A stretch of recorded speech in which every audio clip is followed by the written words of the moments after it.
I definitely think about feedback-informed treatment a lot, which I've written about in articles.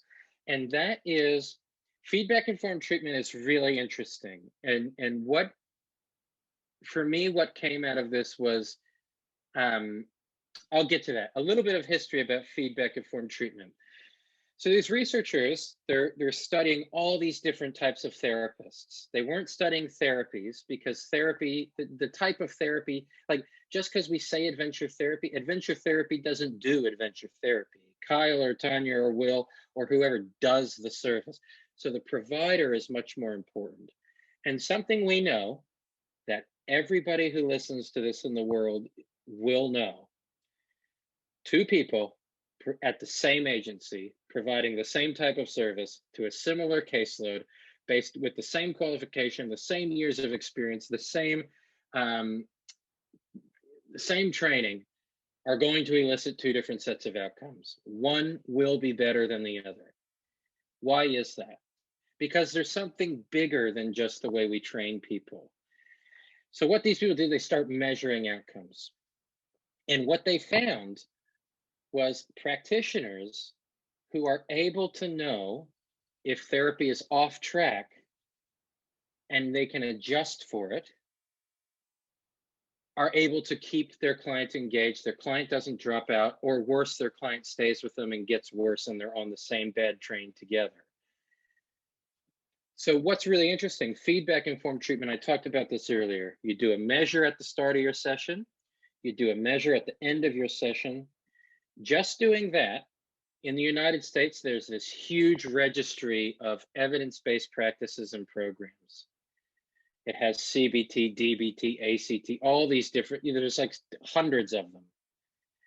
But listen to this, just using a measure at the start of your session and a session, letting your client rate the session at the end and taking that feedback seriously is considered an empirically supported treatment. I did not say anything about what you do with the other 50 minutes of your hour. So when the government asks me, what do?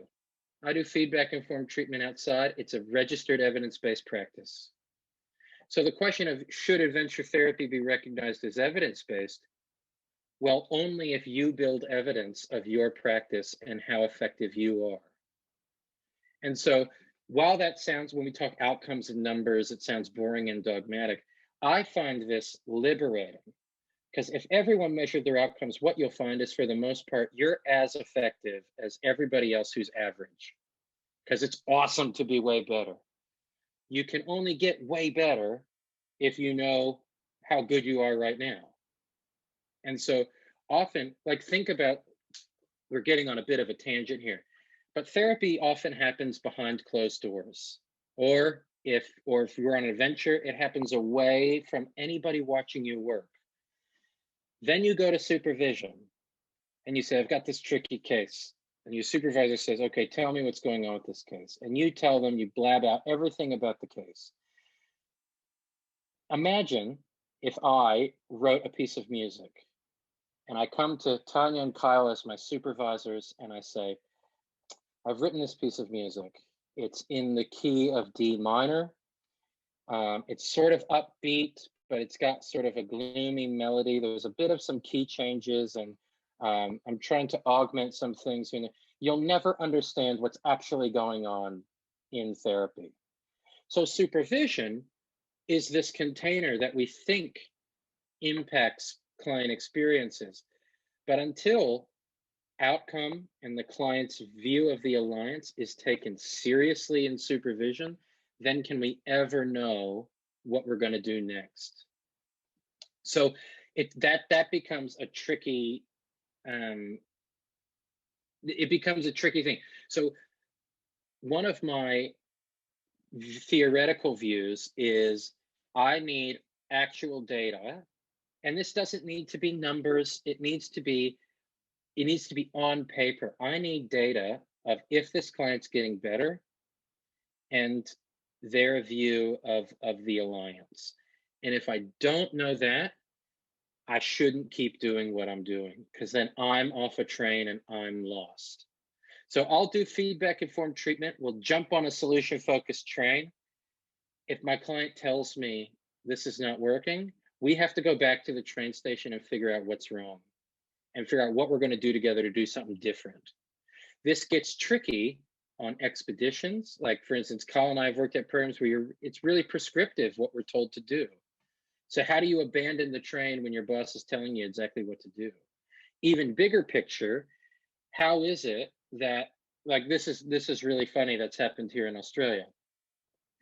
I was able, when I first came here, to become an accredited mental health social worker. And so I joined the association, and then I could bill the Medicare system, keep my service costs down. But I had to do cognitive behavioral therapy. And I said, can I pay a bit extra to this insurance company and do this outside? No, you cannot do cognitive behavioral therapy outside. It's not the way we roll. Insert COVID-19. Can I do cognitive behavioral therapy outside? Yes, you can. Please do. That would be really lovely. If you could take therapy outside, that would be amazing. And now what's happening worldwide? Everyone's going, so I don't have to rent an office anymore. I can do therapy from home on Zoom, or I can go to a local park and do therapy. And so what's really interesting is we need more people articulating what they do, building evidence of what they do, so we can attack these preconceived notions from the government that are not grounded in any form of evidence at all. So I would say the long-winded way of what I call myself is a feedback-informed, solution-focused social worker who works in the outdoors. Now, that's a massive mouthful that no one's going to understand that, right? But so those are sort of my ideas. So I think it's really worth reflecting on who you are, what you bring to your session, your values. And I think make your values really clear. If you have your own practice, put your values right on your website. Don't hide your values, because if we hide them, we'll accidentally and unintentionally impose them on our clients anyway.